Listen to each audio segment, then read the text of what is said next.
T'as pas vu l'épisode de la semaine dernière? Si tu ne l'as pas vu, je t'invite à aller le voir en cliquant sur le petit qui apparaît juste là ou là, je ne sais pas, ou en lien dans la description, parce que là on est sur l'épisode 2 sur 3. Donc fatalement, si tu ne regardes pas l'épisode 1 avant, tu vas mal comprendre celui-là. Je te conseille de le voir avant. Bref, je te souhaite de passer un bon moment. Bonne journée, c'est parti. La vidéo, elle est en partenariat avec Fiverr aussi. Ah oui, c'est vrai, ça fallait le mentionner. Bah, c'est fait. Ouais.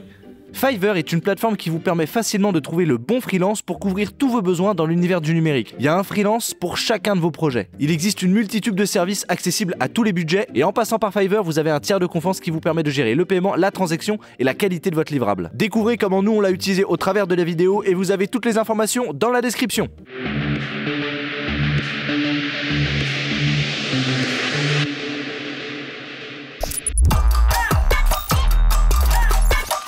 Salut à tous. Alors la semaine dernière, on a pu faire des cloisons pour délimiter l'espace de la nouvelle pièce. Et du coup, vous l'avez vu en début de cette vidéo, maintenant on a une pièce avec un plafond. Et tout le but de la vidéo d'aujourd'hui, c'est donc maintenant d'en faire une pièce qui a de la gueule. Donc on va y poser de la moquette, on va faire de la peinture, du papier peint, des luminaires, on va peut-être mettre des bureaux. Bref, on va décorer et aménager cet intérieur. Bah oui, tout est dit, c'est exactement ce qui va se passer. On commence par quoi?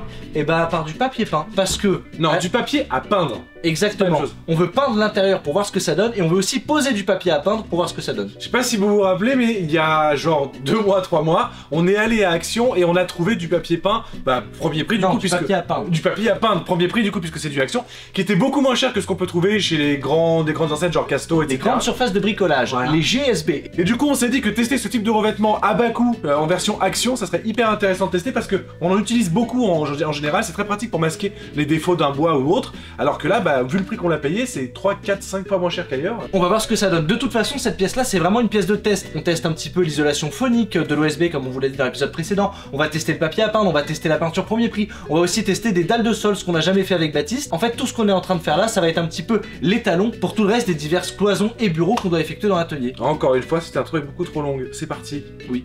Allez, on va chercher le papier à peindre. Hop là, sous le papier à peindre.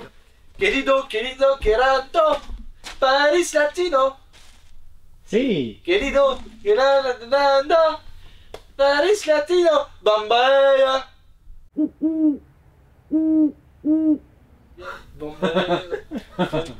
Le papier, c'est du 150 grammes au mètre carré, c'est indiqué. Voilà. C'est vrai.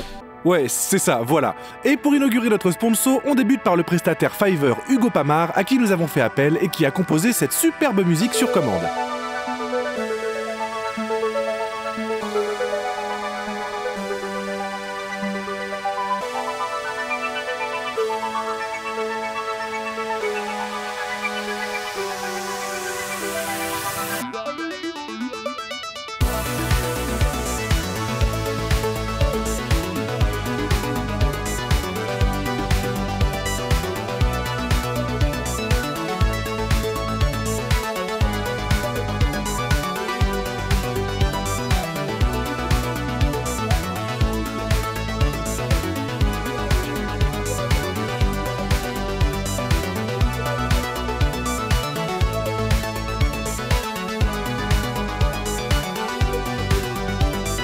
Franchement, c'est un très bon papier à peindre. On a un effet rénovation qui est là. Ça a beaucoup lissé les imperfections de l'OSB à bas coût qu'on utilise. Vraiment, il n'y a pas grand chose à dire. On va le peindre et je pense qu'on va être content du résultat. Il n'est pas ultra absorbant au niveau de la colle, ce qui fait que ça permet de le maroufler sans grand problème. Et on a parfois eu plus de mal avec Baptiste à installer un papier peint classique de grande marque sur l'OSB comme ça, tout à fait, que ce papier à peindre qui est pourtant beaucoup plus épais. Alors vous le verrez de près, hein, la pose elle est pas parfaite, mais par exemple ici au niveau de la jonction de l'OSB, ça a quand même vachement rattrapé le millimètre de décalage qu'on avait. Et encore une fois peint, ça sera mieux qu'à l'origine. Pour la peinture les amis, on va y passer. Il est enfin temps pour nous de tester un objet qu'on a acheté il y a 4 mois. Acheté en décembre. Ouais, donc il y a 4 mois quasiment. Et cet objet là, c'est un pistolet à peinture airless de marque Wagner. Et on a hâte de voir ce que ça donne.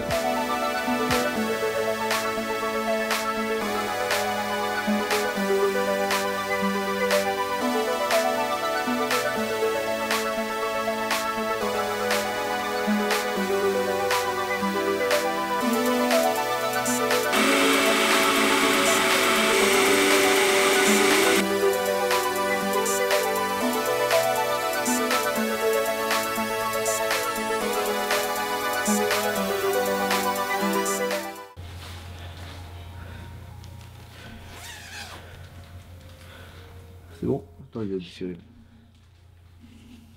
Je suis un spermatozoïde.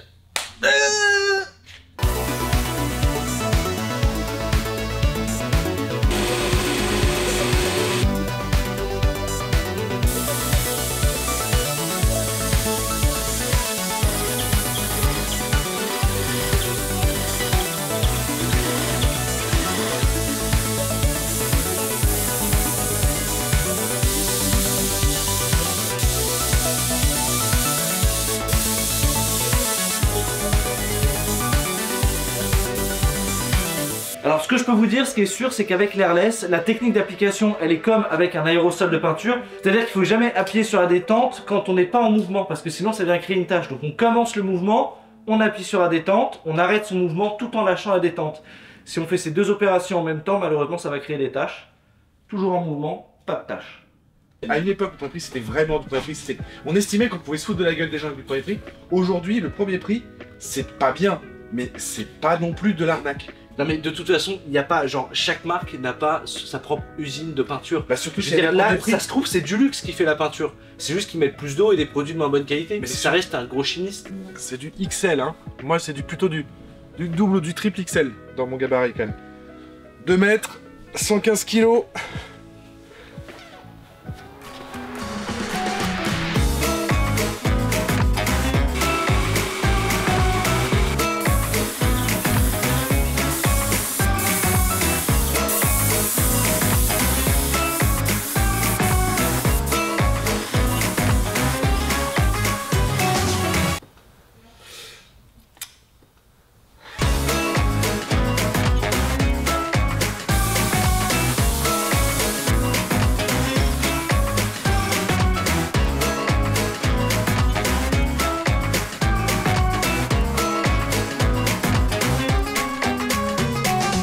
On commence à voir les limites de la peinture noire.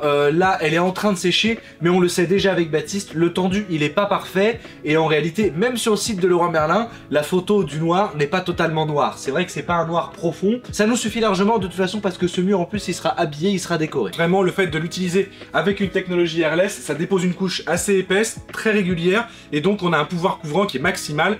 On est au max de ce qu'on peut faire avec cette peinture. Maintenant, on vous l'avait dit, la vidéo, elle était en partenariat avec Fiverr, et on va passer au premier prestataire, à la première idée qu'on a eue avec Baptiste pour aménager, décorer cet espace. On s'est dit qu'on allait récupérer cet espace au-dessus de la porte pour faire une sorte de boîte dans laquelle on allait pouvoir faire un système on-air, c'est-à-dire grosso modo, est-ce qu'on est en live ou pas, et surtout indiquer aux personnes qui sont à l'extérieur de la régie de ne surtout pas rentrer parce que y a des choses qui sont en train de se passer, et pour ça, comme on manquait de temps, on a fait appel à quelqu'un pour programmer le mécanisme qui doit déclencher automatiquement cette fonction pendant qu'on est en live sur Twitch. Et dans l'ancien atelier, on avait déjà prévu un système comme ça, mais on n'utilisait jamais parce que c'était quelque chose de manuel. Alors que là, avec le micro-programme qui a été développé par le prestataire sur Fiverr, on va pouvoir avoir l'information de manière automatique.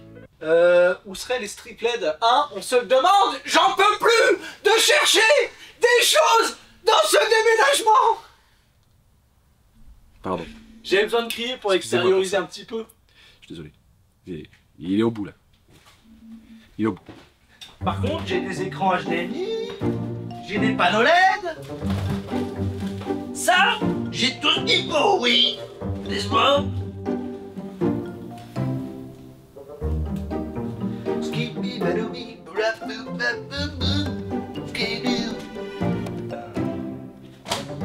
Jump. Ça m'énerve, oui, ça m'énerve. Les choses nerveuses.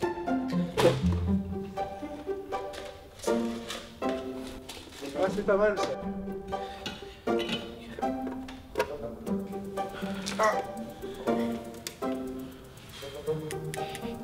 Trop intense. Par contre, tu manges dessus, je sais pas. Oui, mais je m'en bats les couilles.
Donc on a notre strip LED qui est placé, on a notre planche qui viendra se placer par-dessus.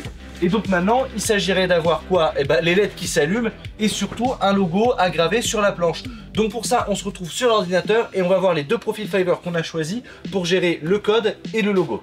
Comme on vous l'a dit, ce joli petit panneau, il va falloir un petit peu lui mettre de l'électronique pour qu'il puisse s'activer automatiquement quand on sera en live sur Twitch. Et pour ça, et pour gagner du temps, parce que là on se concentre sur la construction, on a fait appel à un Fiverr. Alors ce qui va être intéressant là, c'est qu'en plus, c'est le Fiverr auquel on avait déjà fait appel lors de l'épisode où on avait construit les Love Box qu'on avait fait, on vous met le lien en description si ça vous intéresse. C'est la même personne, donc on le connaissait un petit peu, ce qui était très pratique puisque ça nous a permis de communiquer beaucoup plus efficacement avec lui. Et donc on a décidé de choisir une plateforme basée sur ESP32 avec un MOSFET qui viendra se charger d'activer et de désactiver, de faire le relais, même si c'est pas un relais, pour allumer ou éteindre la LED dans le panneau on-air. Alors ce qu'on lui a demandé, c'est deux choses. La première, c'est bien évidemment de trouver un moyen pour pouvoir nous relier directement à une chaîne Twitch et de faire donc cette connexion entre la carte et savoir si la chaîne est en direct ou pas. Et la deuxième chose, c'est via une page web, la possibilité de directement renseigner les informations d'autres chaînes Twitch pour qu'on puisse en fait avoir ce système-là disponible pas uniquement pour la chaîne des Frères Poulain, mais pour éventuellement d'autres chaînes et donc pouvoir y relier d'autres chaînes dynamiquement en information avec la carte. Alors du coup, vu qu'on a fait ça, le code il peut vous intéresser puisque vous pouvez vous en servir vous-même. Donc si ça vous intéresse, n'hésitez pas à le dire en commentaire. D'ailleurs, je me permets de vous dire que si vous êtes vraiment bricoleur, vous pouvez même carrément vous en servir comme d'un système de notification pour savoir si les Frères Poulain sont en ligne. Allez, maintenant on passe au logo. Le logo, on a décidé de faire appel à deux prestataires. Une prestataire qui était un petit peu plus axée sur des logos type pictogramme et un autre qui se concentrait vraiment sur la mise en forme d'un texte autour d'une thématique. En l'occurrence, là ce qu'on fait, c'est la salle de montage, la salle de régie pour le studio Twitch. Donc en fait, ce qu'on a demandé au travers de l'interface de Fiverr, c'est vraiment de créer un logo autour de l'univers de notre chaîne YouTube et notre chaîne Twitch. Donc on a mis les liens en instruction et on a dit qu'on voulait afficher ce logo à l'extérieur de notre pièce, le découper au laser et qui est vraiment une corrélation entre le logo et la thématique de la pièce, à savoir le direct, les lives, les caméras et le montage. On a pu avoir plusieurs logos, 6 logos au total, puisque chaque prestataire nous proposait des révisions sur 3 logos différents. Et au final, on s'est retrouvé avec ce logo-là qui a été validé auprès du premier prestataire. Donc c'est un logo un petit peu plus basé sur le pictogramme de la caméra. On voit ici une caméra, un bouton rec et un clap de cinéma. Donc on le trouve très sympa, on se dit que c'est un logo qui peut très bien être sur une carte de visite ou une facture. Par contre, à afficher sur un mur ou à découper au laser, il est peut-être un petit peu trop complexe au niveau des couleurs, etc. Et c'est pour ça que le deuxième prestataire nous a fait des propositions qui sont vraiment intéressantes, puisque au final on s'est retrouvé avec ce logo là où on a vraiment quelque chose de simple qui est basé sur une typo avec ici dans le E un bouton lecture inversé qui fait aussi office de caméra. Donc c'est ce logo là qu'on a choisi à envoyer sur notre découpeuse laser.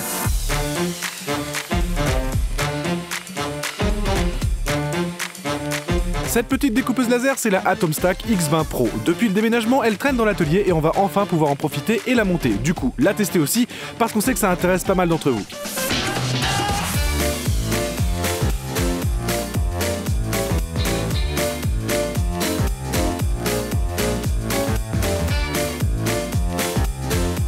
Allez, on commence par le montage. La notice n'était pas très explicite, mais franchement, rien d'insurmontable.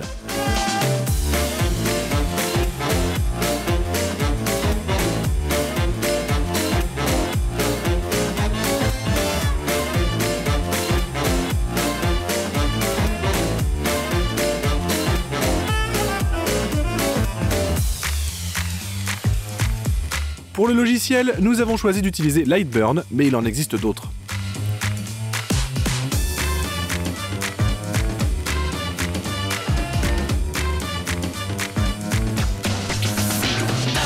Bon, je vous laisse juge, mais dès les premiers coups de laser, vous pouvez le voir, elle découpe 5 mm de peuplier comme du beurre. On peut faire 10 à 15 mm sans problème, je pense. La précision est au poil, tout se déboîte impeccable.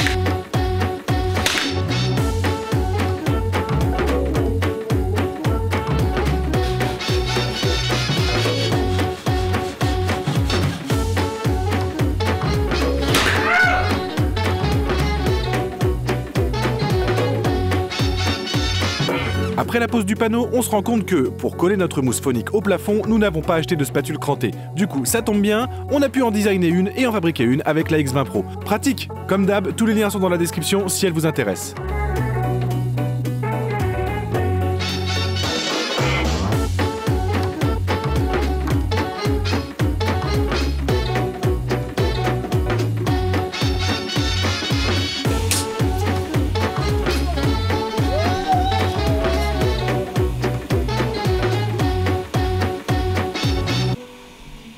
Il est 22h.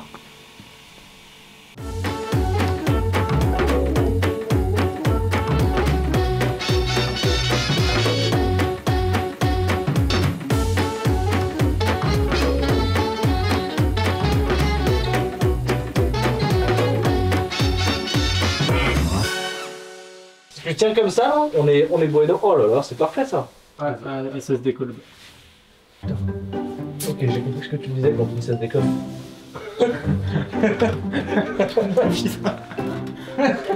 Tu voulais dire que ça se décolle? Ça se décolle, j'ai dit 3-4 fois. Oh, mais ça se décolle, bah c'est bien. On est content. J'ai maintenant colle-le s'il te plaît. Ah non, ça se décolle. Mais tu colles. Attends, fais gaffe. Tu colles et que ouais, du coup, après, tu retrouves à... Faut que ça corresponde à la lampe ici, quoi. Attention, Vas-y, une grande 3000, putain.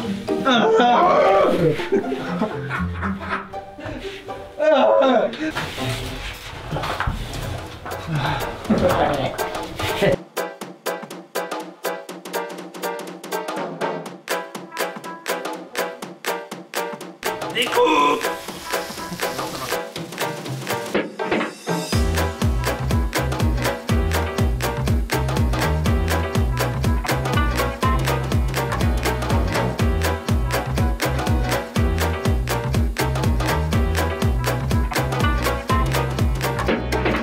Minuit 2 et on n'a pas du tout profité du bon vin blanc de sureau de Fantin. Double face rugueuse. Tiens.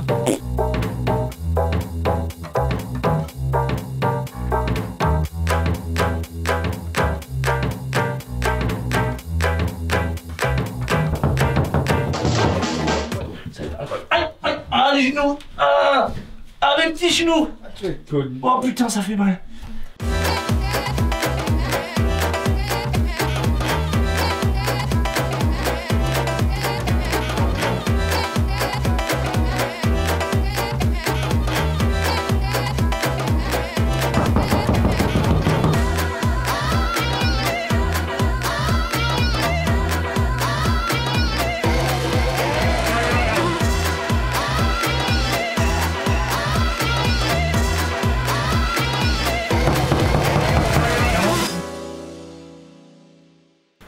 On est le combien? On est le 36. 36, ouais. On est le 23. J'étais en train de dire, attends, mais non, hier on était pas le 35. Alors on n'a pas volontairement mis de la mousse au plafond et de la moquette au sol pour créer un son plus mat et moins d'écho dans la pièce, mais comme c'est ce qu'on avait à disposition et c'est ce qui nous intéressait, bah ça tombe bien, ça retire un peu l'écho et on est satisfait du résultat. Vous l'entendez là? Écho? C'est quand même beaucoup mieux. Bon, maintenant, on a enfin fini le gros œuvre, entre guillemets. Il reste plus que de la déco et plein de petits trucs à voir. Il te reste surtout les finitions, il va falloir qu'on mette des petits quarts d'angle, des petits quarts de rond et même les bureaux. Donc c'est parti, on s'attaque à ça.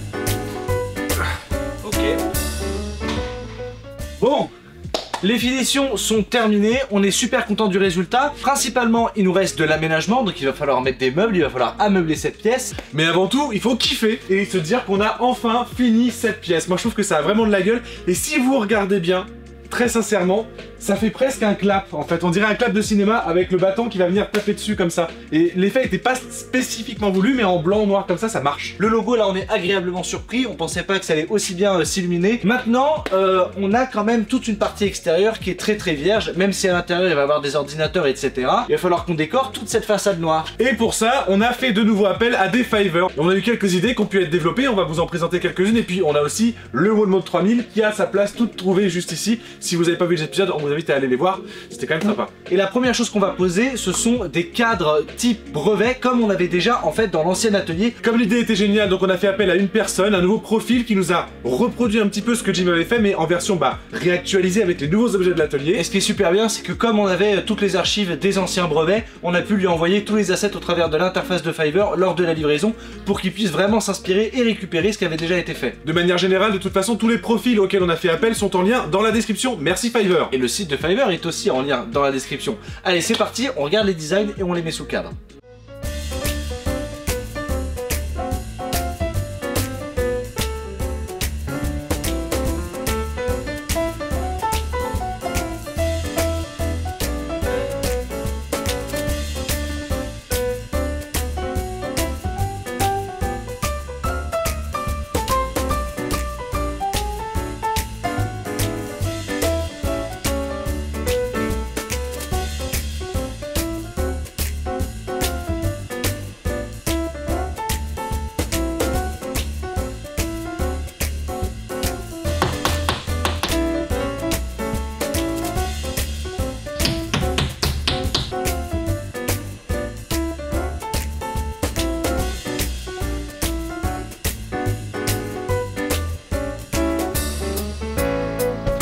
Et puis on a aussi demandé de designer un hologramme en 3D. Du coup, on va l'installer ici. C'est le profil Fiverr qui est juste là, si ça vous intéresse.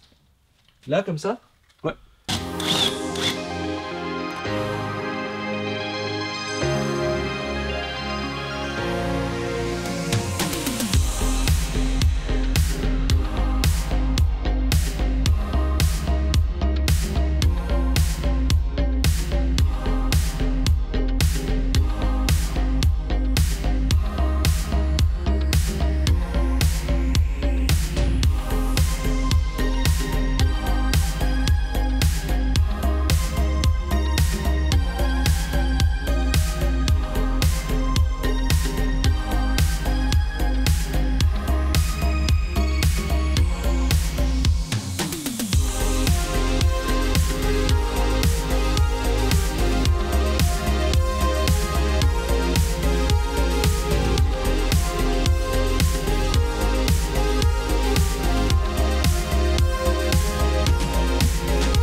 Les bustes sont absolument incroyables, c'est trop génial. La Bamboolab X1, c'est toujours le top comme imprimante, ça fait plaisir. Et puis les fichiers sont super cool, je trouve qu'il y a une vraie ressemblance. Alors maintenant, ces bustes-là, on va pas les poser comme ça sur le mur, non, ça n'a pas de sens. Le buste portal.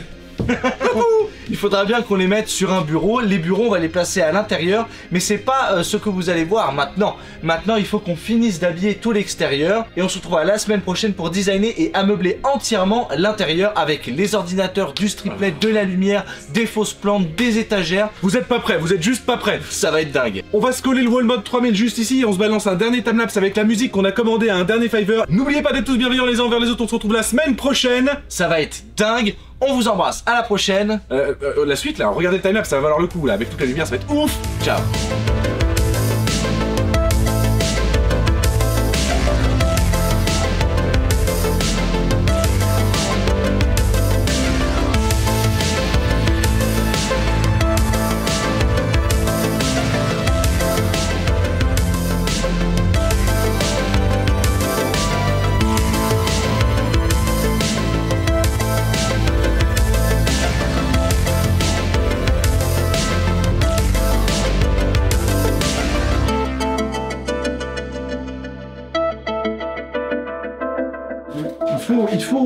Il faut faire preuve d'une grande délicatesse.